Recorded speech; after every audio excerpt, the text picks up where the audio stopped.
தீர்த்தமாடி வாக்கொடு திருநீரி நீரத்தொழில் எந்திடைய பார்வதியா ஒரு விளக்கு முன்னால முழங்கால போட வேணும். முந்தாணிய ஏந்தி நின்னால் கடவன் இல்ல உனக்கு கட்டாயமா காரியம்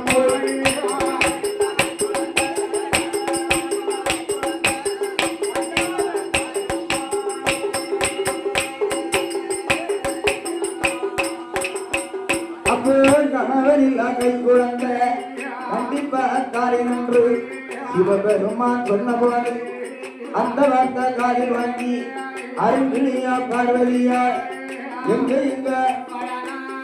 கோமதியா நகர ஓமதி கொங்குமுக படித்தளத்தில்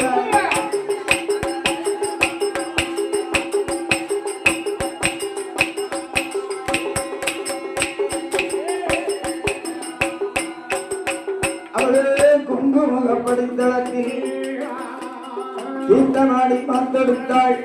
திருநீரு காப்பணிந்தாள். கண்டியல போட்டுக் கொண்டாள்.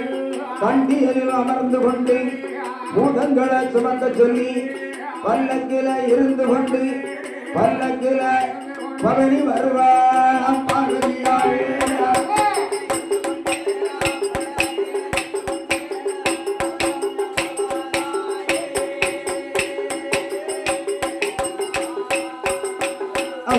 பல்லக்கில இருந்து கொண்டு பவனி வர பார்வதியார் எங்க ஈசந்தேவி பார்வதியார் ஆதி வெள்ளி கையில வடக்கு கொண்ட 32ஆம் தூணவில தூண்டாத மணிவிளக்கு முன்னால முழங்காலை அவளே முந்தாணிய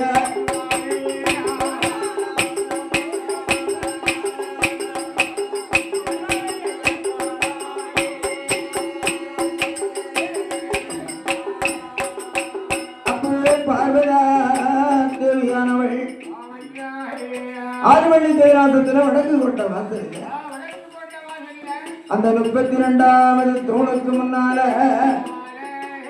பார்வதி முழங்காலிட்டு வண்டியிட்டு மெந்தி பிச்சை கேட்க. அப்ப பகவானாய கடவுள் பார்வதாதேவிக்கு தெரியாமல் அந்த தூண்டான மணி விளக்க தூண்டார். எப்படி தூண்டுவாரானா என தூண்டாத நல்ல மணி விளக்க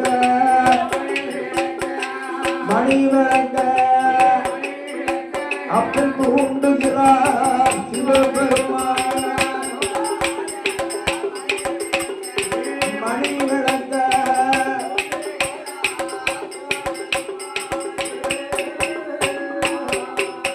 அப்ப மணி விளக்கை அங்க தூண்டும் போதிய அந்த மணி விளக்கில் சிலது புரிய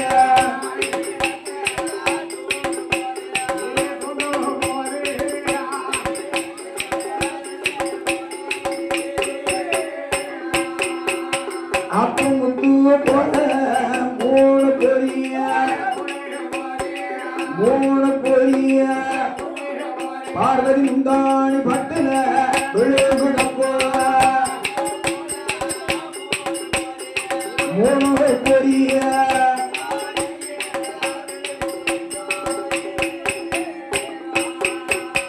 அப்பம் கூட்டி மெல்ல பிடித்தாள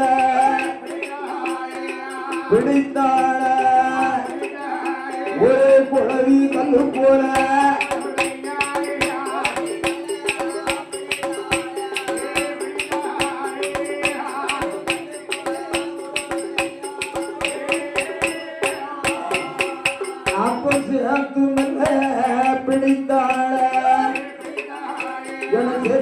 பிடித்தாள செப்பு சல போல உருளையா முந்தானையில் விழுந்த போரி ஒரு முண்டம் போல உருளையே ஒரு காலும் இல்ல கையும் இல்ல கண்ணு மூக்கு சதிகள் இல்ல வாயும் இல்ல வயரும் இல்ல ஒரு வடிவம் ஒன்றும் தெரியவில்லை.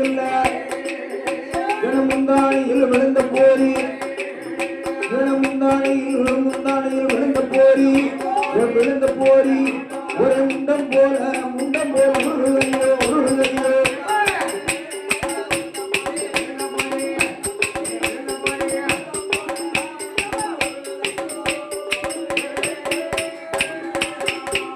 அப்பன் பார்வதா தேவி அவள் ஓட்டமாக ஓடி வார பகவானிடம் அவள் ஓடி வந்து ஏ பகவான பரம்பொருள நான் பிள்ளை வரம்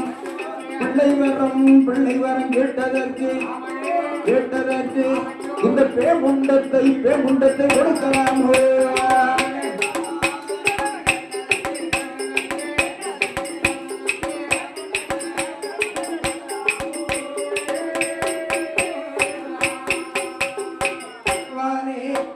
என் பரம்பொருள இந்த நல்ல குழந்தைக்குதான் காலுமில்லை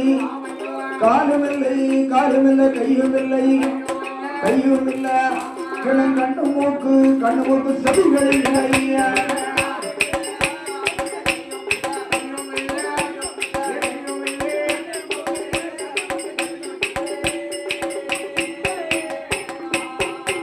ஒரு வாயும் இல்லை வயரும் இல்லை ஒரு வடிவம் தெரியவில்லை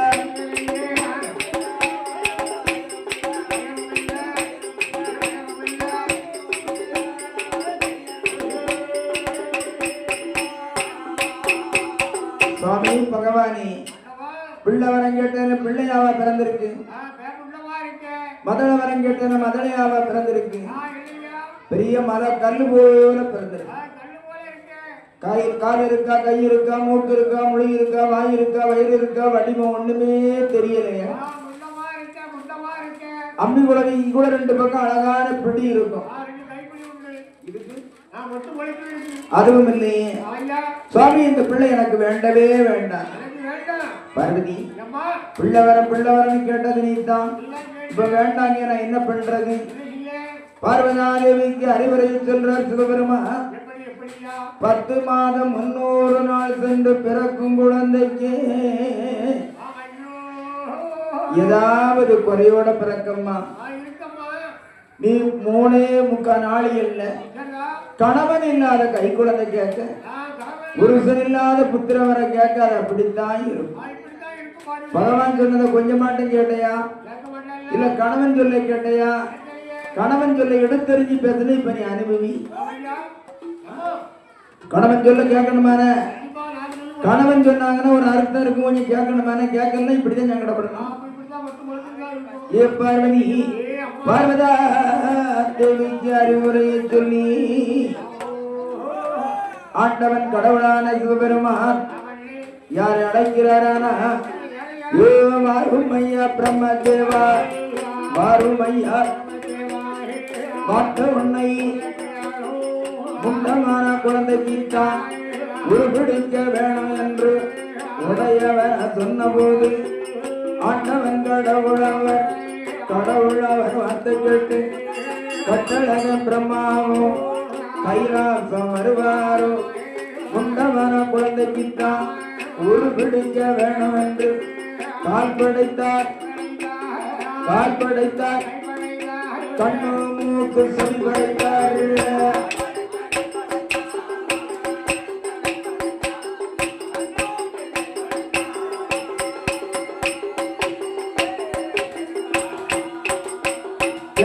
வாய் படைத்தார் வயர் படைத்தார் வடிவத்தனையும் உருபிடித்தார் பிரமதேவன் உயிர் கொடுத்தார் சிவபெருமான்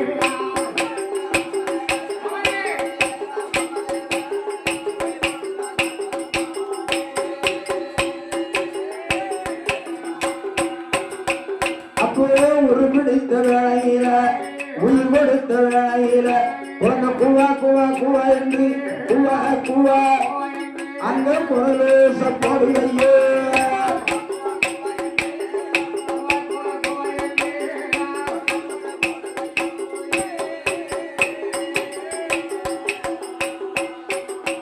அப்போ கூவா என்று குரலு சப்போடும் போது கையில் எடுத்த பாலகன பாசமுடனத்தாரே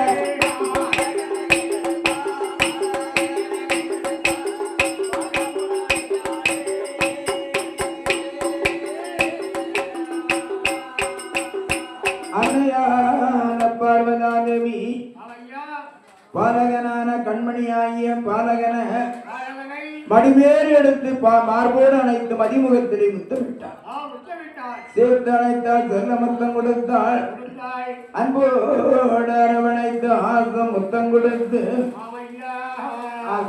கொடுத்து பார்க்கும்போது பார்வதாதேவிக்கு பத்த நரம்போடி பால் அமிர்தம் சுரக்கு. பால் அமிர்தம் சுரந்த வேளையில் பாலகனாய கண்மணியாகிய பாலகனுக்கு பால் அமிர்தம் ஊட்டுகிறார். அப்படி பால் அமிர்தம் ஊட்டும் போது பாலகனாய கண்மணிக்கு பேர் நாமம் கொடுக்கணும். பிள்ளையா இருந்த பேர் கொடுத்ததுன்னு பேர் சொல்லி கூப்பிட முடியும். என்ன பேர் கொடுக்கலாம்? ஆண்டவன் சுடலை ஆண்டவனுக்கு பேர் நாமம் கொடுக்கிறார். எப்படி கொடுப்பாரான